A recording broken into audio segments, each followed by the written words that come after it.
Bonjour à tous.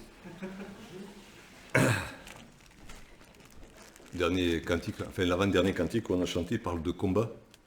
Il parle de combat et toute la parole nous parle de combat. Et Paul donne cette précision.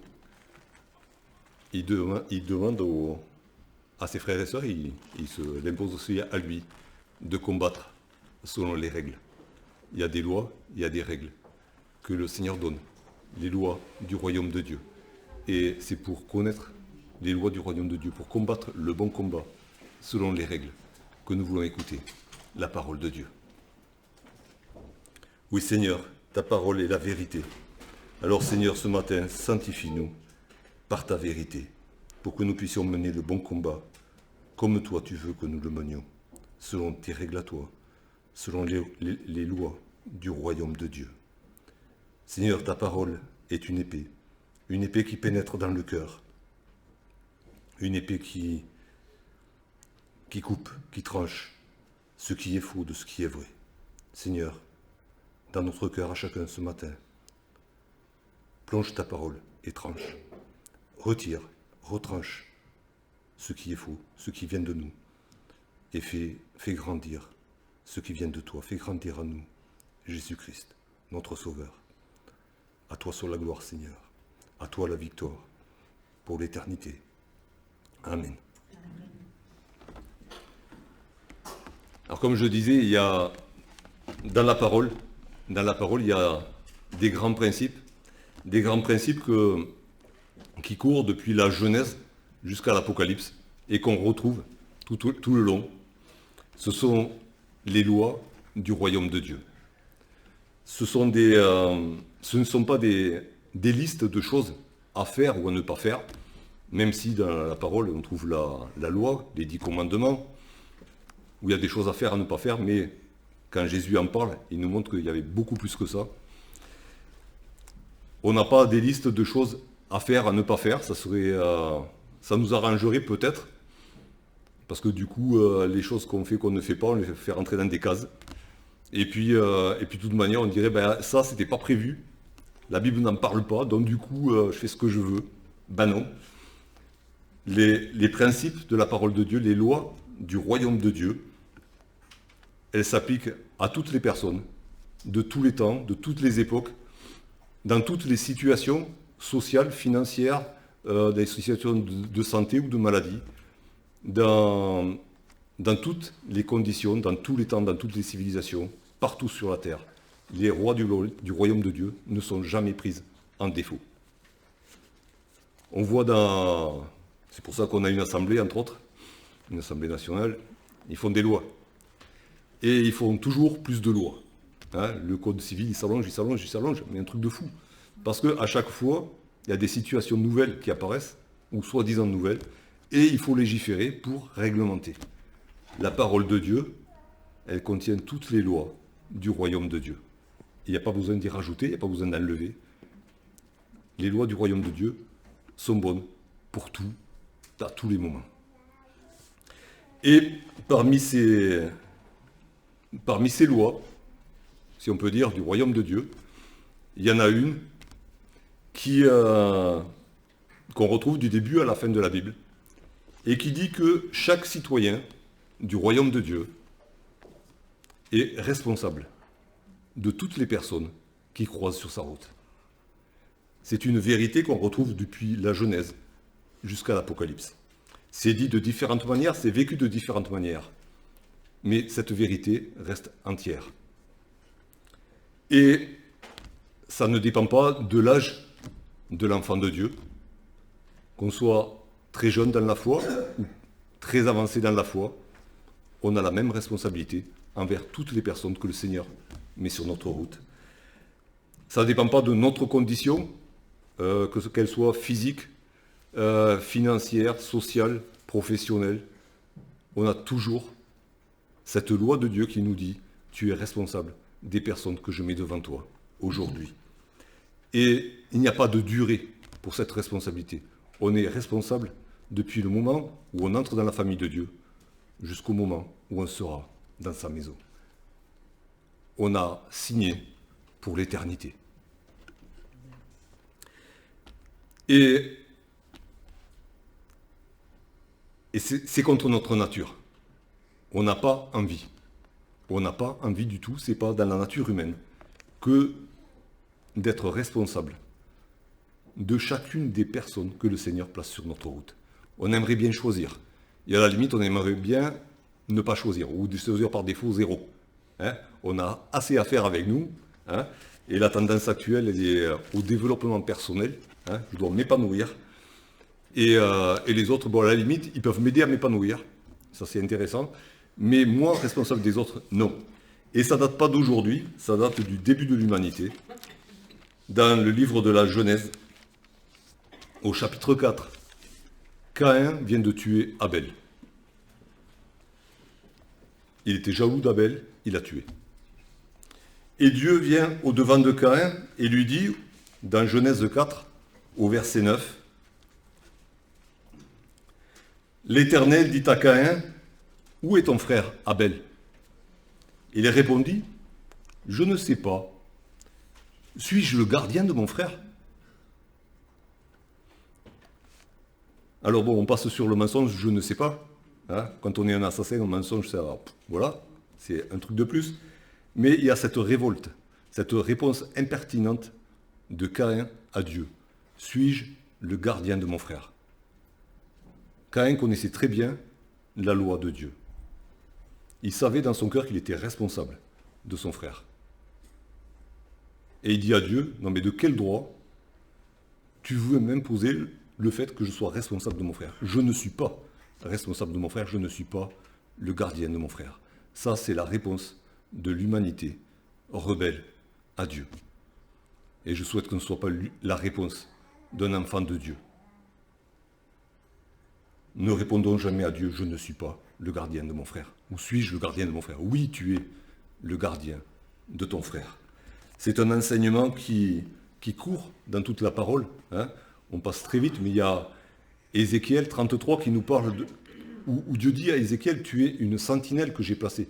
Tu es responsable de tout le peuple. Tu dois avertir. Sinon, c'est toi, si tu n'avertis pas, c'est toi qui es responsable de la mort de celui qui meurt.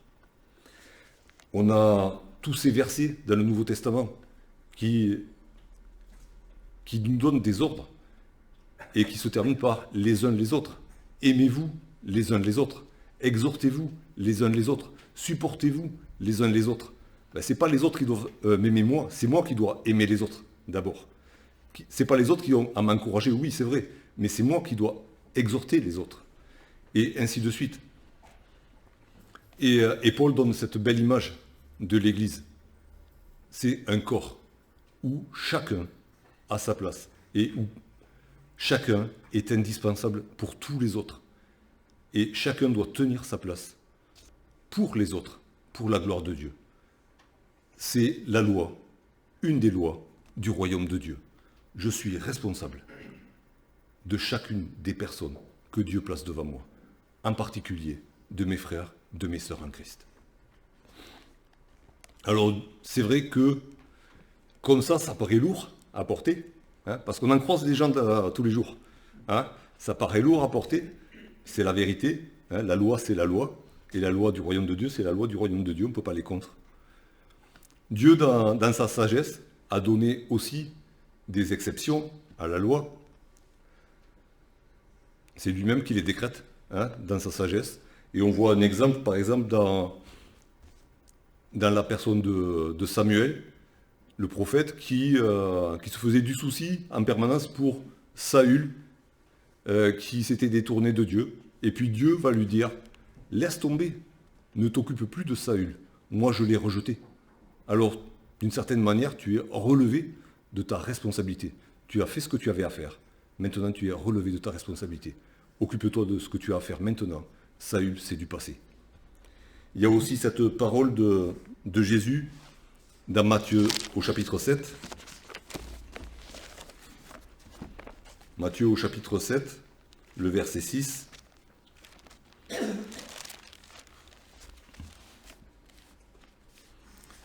Ne donnez pas les choses saintes aux chiens et ne jetez pas vos perles devant les pourceaux, de peur qu'ils ne les foulent aux pieds, ne se retournent et ne vous déchirent. on est responsable, mais à un moment donné, le Seigneur nous dit stop. Il y a un moment donné, dans l'attitude de la personne qui est en face de nous, il y a un rejet tel de Dieu, un rejet de la parole de Dieu, où Jésus lui-même dit à ses disciples, arrêtez les frais. Retirez-vous de ces personnes-là, ne serait-ce que pour votre sécurité. Et pour la gloire de Dieu aussi, pour qu'ils arrêtent de blasphémer quand vous annoncez la parole. Arrêtez. Pour ne pas qu'ils blasphèment, pour ne pas qu'ils vous agressent, vous personnellement. Donc il y a des exceptions, mais la règle générale, la loi de Dieu, c'est chacun de nous est responsable de toutes les personnes qui croisent, et en particulier des frères et des sœurs qui font partie de ce corps de Christ, où chacun de nous a été intégré le jour où il est venu à Dieu par Jésus-Christ. Alors dans la Bible, du coup, comme c'est une loi qui court du début à la fin, on peut en trouver des illustrations magnifiques de la mise en application de cette loi. Alors c'est vrai, celui qui l'a accompli parfaitement, c'est Jésus. Qui, mieux que Jésus, a été responsable de toutes les personnes qu'il a croisées, et même de celles qui sont opposées à lui. Jésus a pris soin de ses disciples jusqu'à la fin, jusqu'au moment de monter sur la croix, alors même qu'il savait qu'ils allaient tous l'abandonner, alors qu'il savait que Pierre allait le renier. Il a pris soin d'eux, il a pris soin de ses amis, de Marthe, de Marie, de Lazare. Il a pris soin de ceux qui venaient l'arrêter, il a guéri le serviteur du souverain sacrificateur qui était là pour l'arrêter. Il a pris soin de tous, il a pris soin de toute l'humanité. Alors oui, il a accompli parfaitement la loi, alors on se dit oui, c'est Jésus. Mais il y en a d'autres. Tout le long de la parole de Dieu, on en trouve d'autres qui ont mis en application cette loi. Alors on pourrait parler d'Abraham, entre autres par rapport à Lot. On pourrait parler de Moïse, qui a été responsable devant Dieu de tout son peuple. On pourrait parler de David, qui a pris soin de la famille de Jonathan jusqu'au bout, et de tout le peuple d'Israël aussi. Dans le Nouveau Testament, on a cet exemple de l'apôtre Paul, qui était en souci de tous ses frères et sœurs, partout où il se trouvait, qui était en souci de toutes les églises, et qui ne se relâchait jamais, qui priait sans cesse pour chacun, qui écrivait des lettres, qui envoyait des messagers prendre des nouvelles. Et ce matin, alors on pouvait se dire, ouais, ça c'est des grands hommes, des gens qui avaient de l'autorité, des gens qui avaient une certaine puissance, et puis Jésus forcément est hors catégorie. Alors, pour illustrer cette vérité, j'ai choisi une jeune fille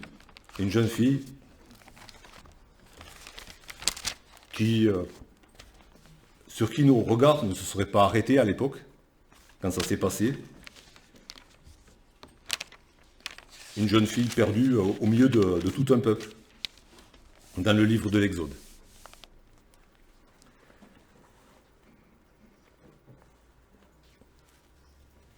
C'est dans le livre de l'Exode, au chapitre 2, à partir du verset 1er.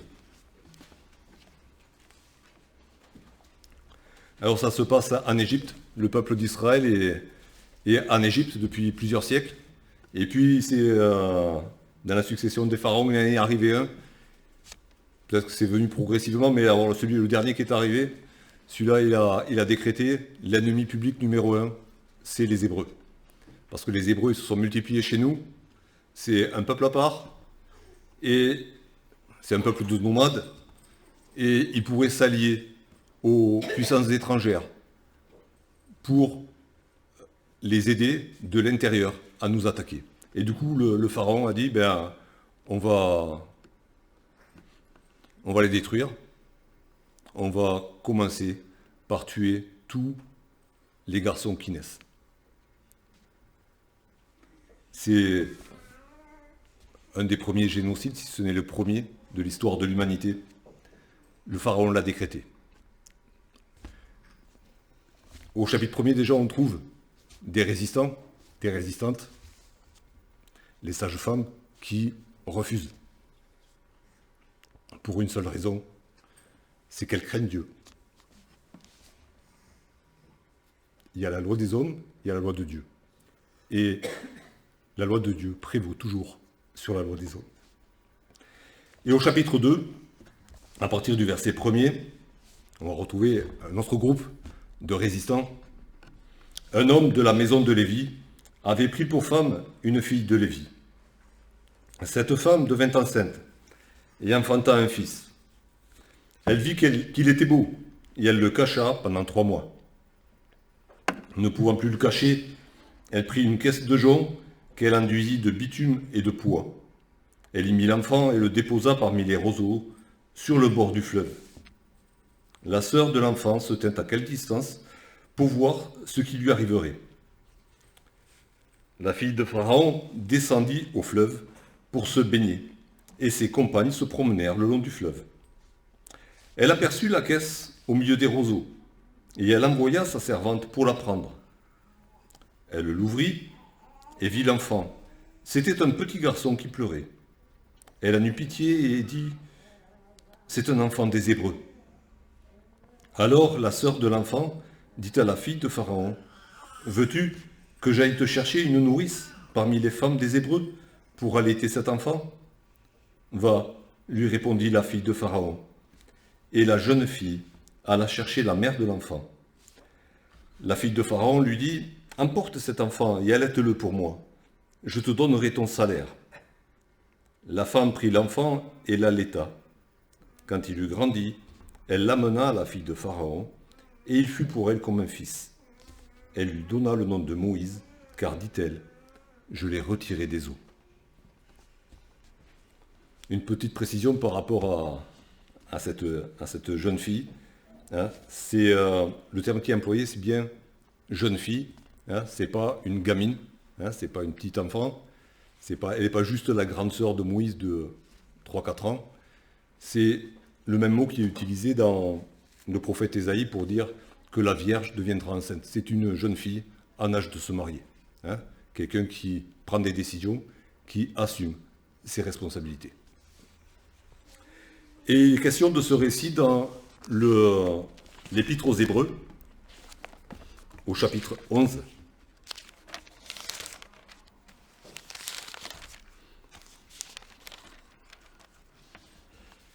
Hébreux 11 au verset 23. C'est par la foi que Moïse, à sa naissance, fut caché pendant 3 mois par ses parents, parce qu'ils virent que l'enfant était beau et qu'ils ne craignirent pas l'ordre du roi. Et là, on a une précision, parce que dans le récit, on a la mère et la sœur. Là, il est question des parents. C'est certainement question de toute la famille. Hein. Il y avait le petit frère Aaron qui était là, enfin le petit frère de la grande sœur, hein, le grand frère de Moïse, je ne sais pas où on se place. Mais c'est toute la famille qui a agi par la foi.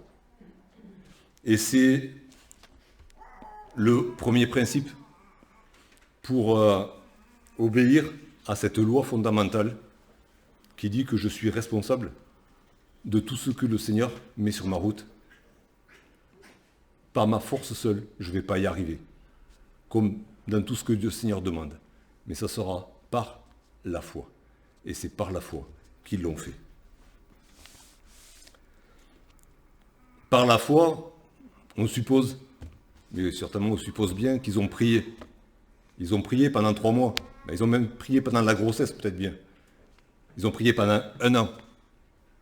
Et au bout d'1 an, ils sont obligés, hein, les parents, de prendre cette décision. On va laisser le nouveau-né dans une corbeille au bord du Nil pour assurer la sécurité du reste de la famille. C'était pas possible, il fallait trancher. Pour en garder 2, on prend le risque d'en perdre 1. Par la foi. Et certainement, ils ont fait cette prière à Dieu. On ne peut plus rien faire, Seigneur. On a fait tout ce qu'on pouvait. Maintenant, on ne peut plus rien faire. On le remet entre tes mains. On a foi que tu vas le protéger. Une belle prière.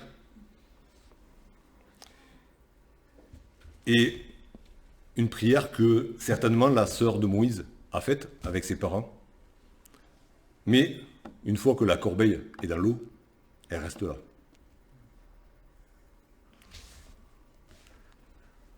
Sa mère avait certainement d'autres choses à faire, hein, mais la jeune fille reste là. Cette jeune fille, on sait que par ailleurs, elle s'appelle Marie, que certains appellent Myriam, mais Marie reste là, au bord de l'eau. Ça m'a fait penser que souvent, ça nous est arrivé de nous trouver avec certaines personnes dans des situations où, à cause d'eux, à cause de nous, à cause des circonstances, on dit Seigneur, ben, j'ai fait tout ce que je pouvais, ben, je le remets entre tes mains. C'est une belle prière. Okay. Est-ce que ça nous dégage de nos obligations? Est-ce que pour autant, la loi de Dieu est mise de côté, cette loi qui dit que je suis responsable de chacune des personnes que j'ai rencontrées? Non. Et Marie le montre. Elle a, avec ses parents, elle a remis son frère à la grâce de Dieu, mais elle reste là. Et pourquoi est-ce qu'elle reste là? Elle reste là parce qu'elle veut voir ce qui va lui arriver. Par la foi, elle est convaincue que son petit frère, ce gamin de 3 mois, qui fait que manger, dormir, pleurer, quoi. Il ne sait rien faire d'autre. Il sait que cet être faible, cet être qui est condamné à mort, dans un pays où il ne peut pas s'échapper, elle est convaincue que, par la grâce de Dieu, il a un avenir. Que Dieu lui a préparé un avenir, une espérance. Et que le plan de Dieu va se réaliser. Alors, elle veut le voir. Elle ne sait pas la suite de l'histoire. Elle ne sait pas ce qui va arriver le jour même. Elle ne sait pas ce qui va arriver dans les années qui vont suivre. Elle ne sait pas ce que Moïse va devenir. Mais elle sait que Dieu a un plan. Et elle est responsable de son frère. Elle veut rester responsable de son frère jusqu'au bout. Et du coup, elle reste là, en place. Est-ce que nous aussi, on a cette conviction par la foi que les personnes que le Seigneur a mis autour de nous, que ce soit nos collègues, que ce soit nos voisins, que ce soit nos frères, nos sœurs, dans la situation où ils sont, dans les dispositions plus ou moins bonnes où ils sont, dans les péchés dans lesquels ils vivent, dans les situations dramatiques qui sont les leurs, est-ce qu'on est convaincu par la foi que Dieu a un avenir, une espérance pour chacune de ces personnes? Si on n'a pas cette conviction, on laisse tomber, quoi. On n'a aucune raison de se battre. Mais si on est convaincu que Dieu a un plan pour chacun, que Dieu a un plan de gloire pour chacun, que Dieu, par Jésus-Christ, veut amener chacun dans sa maison, et qu'il le fera, et que ce qu'il a commencé, il va l'achever, alors on va faire comme Marie. On va prier, oui, mais on va rester à notre poste. On ne va pas perdre de vue la personne en question. On va rester là, parce qu'on veut voir ce qui va lui arriver. On veut être témoin de la gloire de Dieu. Et donc Marie reste là, au bord de l'eau. Alors j'ai essayé d'imaginer un petit peu le déroulement de la journée, parce que dans le texte ça s'enchaîne vite, hein, et souvent dans la parole ça s'enchaîne vite. Nous aussi des fois on a l'impression que les événements, quand on y repense, ils se sont vite enchaînés.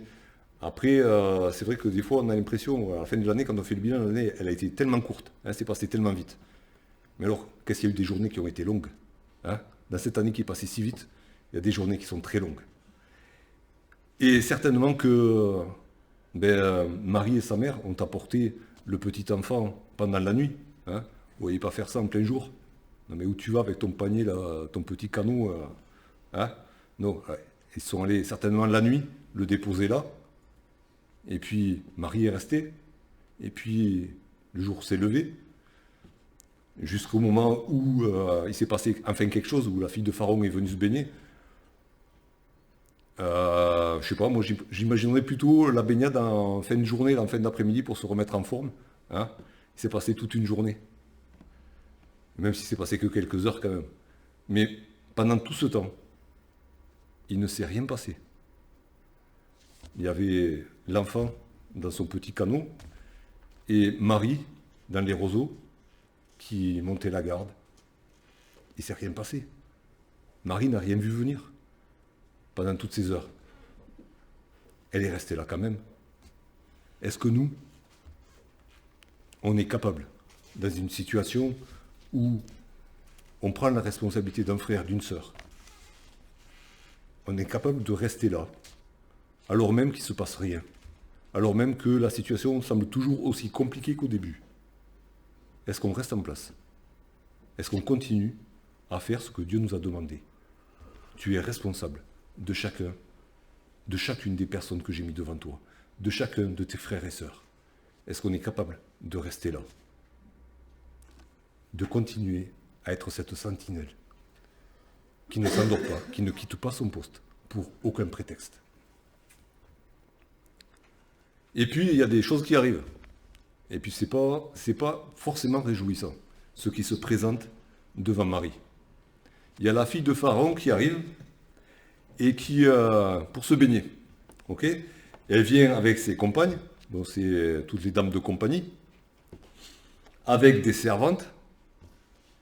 Et puis, imaginez bien que quand la fille de Pharaon, elle sortait, même pour se baigner, ben, elle ne sortait pas toute seule. Bon, il y avait ses groupistes, hein, ses compagnes et ses servantes, mais autour, il y avait une escorte. Quand on sait comment ça se passait la politique à la cour de Pharaon, entre les magouilles, les complots, les empoisonnements, les enlèvements, les assassinats, la fille de Pharaon, elle ne sortait pas promener toute seule. Et plus il y avait du monde autour, ben plus il y avait de l'escorte. Alors, je suis sûr que Marie n'a pas été surprise de voir arriver la fille de Pharaon. Elle a entendu venir de loin. Elle a entendu tout ce qu'il y avait autour. Elle est restée à son poste. Elle n'a pas bougé. Est-ce que nous, quand on est comme ça, dans cette position de sentinelle, dans cette position de responsable de quelqu'un qui ne peut rien faire par lui-même, qui est dans une situation inextricable, est-ce qu'on est capable, par la foi, de rester, même quand la situation se dégrade encore, quand la situation se complique, quand la situation devient même dangereuse pour nous? Parce que là, il y avait un périmètre de sécurité qui était mis en place. Il y avait des soldats, il y avait des chiens, il paraît même qu'ils dressaient des babouins, parce qu'ils n'avaient pas de berger allemand, ils dressaient des babouins pour monter la garde, et les babouins, c'est pas attendre, avec les crocs que ça. Marie savait tout ça. Sa sécurité était en jeu. Sa vie était en jeu. Elle est restée là. Parce que, par la foi, elle était convaincue que son frère avait un avenir. Par la foi, elle voulait mettre en application cette loi de Dieu. Je suis responsable de mon frère, quelles que soient les circonstances, quelle que soit la situation, et surtout, même si la situation se complique encore, même si ça devient dangereux, même si ça paraît de plus en plus impossible à réaliser, par la foi, je reste.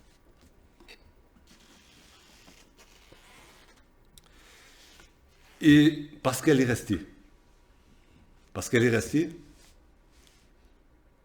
elle a vu Dieu agir. Dieu aurait pu agir de la même manière si Marie n'était pas restée. Parce qu'en fait, Marie n'a rien fait pour son frère. C'est Dieu, comme il est dit dans le livre des prophètes, qui a incliné le cœur de la fille de Pharaon dans la bonne direction, qui a même incliné ses pas du bon côté. Parce que je suppose que si la mère de Moïse avait posé l'enfant à cet endroit-là, c'est parce que c'était plutôt un endroit tranquille, où il n'y avait personne qui venait. Ben, justement, ce jour-là, ben, il y a la fille de Pharaon qui a fait ce caprice-là, et qui est venue se baigner à cet endroit-là. Ben, il est long le Nil, il en fait des centaines de kilomètres de long. Ben non, il a fallu qu'elle vienne là. Marie n'a rien fait, mais elle est restée, et elle a vu Dieu agir.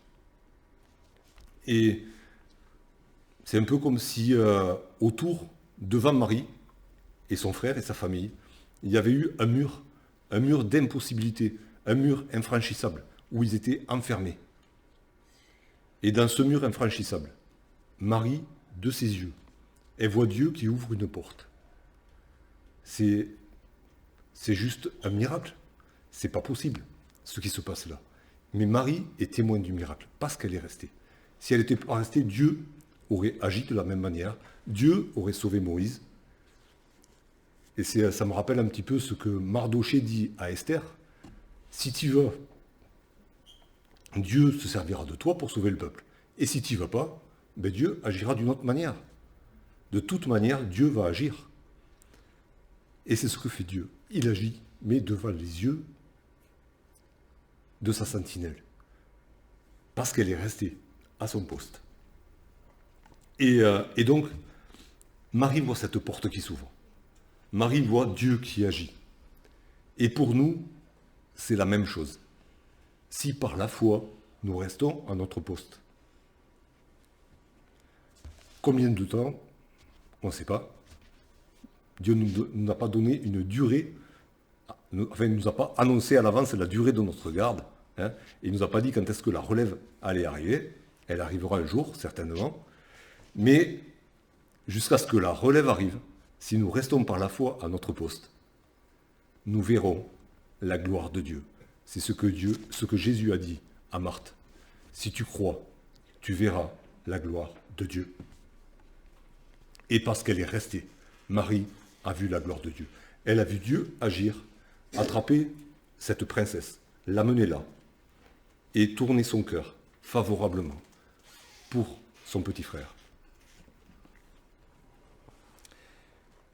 Et certainement, Marie a vu plus que les événements qui se déroulaient devant ses yeux. Elle a compris, alors en partie, hein, une toute petite partie. Elle n'a pas vu le mont Sinaï, elle n'a pas vu les 10 commandements, elle n'a pas vu la mer Rouge, elle n'a pas vu ce matin-là l'entrée dans le pays d'Israël. Tout ça, elle n'a pas vu. Mais elle a compris le plan complètement fou, mais le plan magnifique de Dieu. Dieu avait décidé de cacher Moïse dans la tanière du loup. Tellement près du loup que le loup ne le verrait pas. Ça, c'était le plan de Dieu, le plan fou de Dieu. Mais la folie de Dieu est plus sage que la sagesse des hommes. Et Marie a compris ça ce matin-là. Elle l'a vu.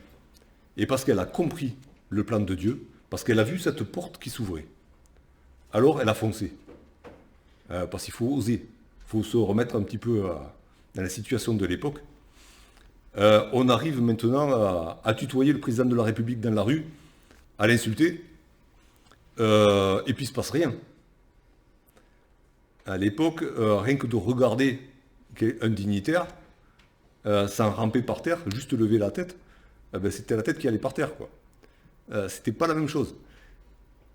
Marie, quand elle voit cette porte qui s'ouvre, quand elle voit Dieu agir, quand elle comprend le plan de Dieu, elle a toutes les audaces, elle a tous les courages. Elle y va et elle propose une nourrice pour l'enfant. Il fallait oser, quoi. Mais ça, c'est par la foi.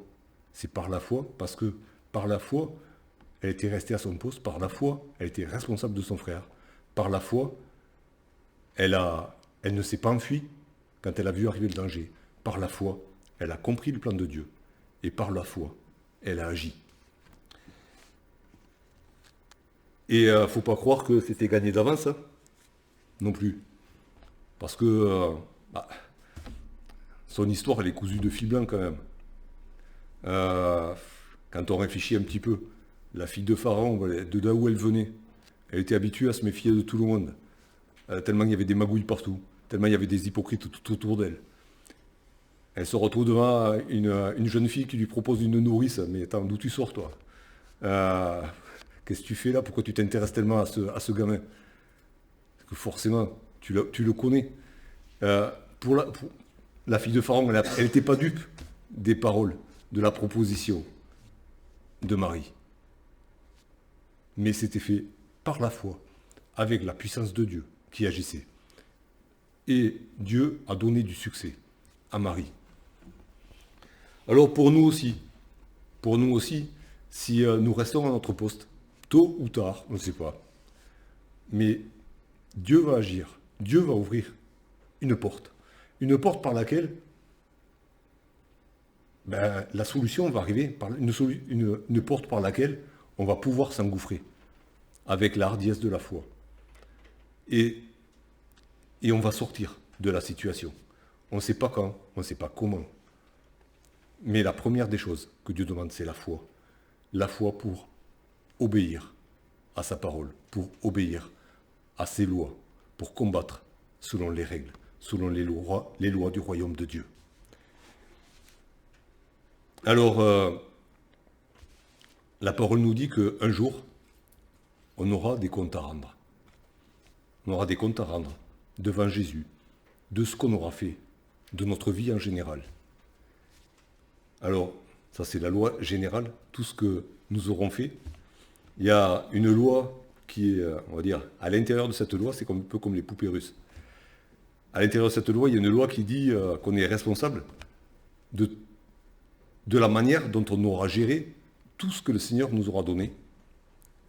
Et à l'intérieur de cette poupée russe, il y a encore une loi, cette loi dont je vous ai partagé quelques bribes ce matin. Qu'est-ce que tu as fait de toutes les personnes que je t'ai données? Où sont-elles? Un petit peu, on aura cette question. Alors, forcément, dans la bouche de Jésus, ce n'est pas la même question exactement que dans la bouche de Dieu quand il s'adresse à Caïn, quoi qu'encore. Et on aura cette question. Où est ton frère? Où est ta sœur? Et on ne pourra pas répondre. Suis-je le gardien de mon frère? Oui, tu l'es. Toute la parole te le dit, tu es le gardien de ton frère. Alors, par la foi, cherchons à appliquer cette loi à nos vies, à toutes nos relations. Par la foi, demandons à Dieu de nous équiper pour avoir la patience de rester à notre poste, même s'il ne se passe rien. De rester à notre poste, même si les circonstances, la situation s'aggrave encore, deviennent pires que ce qu'on avait pu imaginer. Comme il a été dit ce matin, que le Seigneur ouvre les yeux de notre foi pour que nous puissions le voir agir, que nous puissions comprendre son plan et que nous puissions nous engouffrer dans la porte qu'il ouvre pour agir après avoir exercé la foi, pouvoir agir toujours par la foi. Et le Seigneur le promet, nous sommes déjà plus que vainqueurs par Jésus-Christ. Gloire à Dieu. Soyons responsables les uns des autres jusqu'au bout. Amen.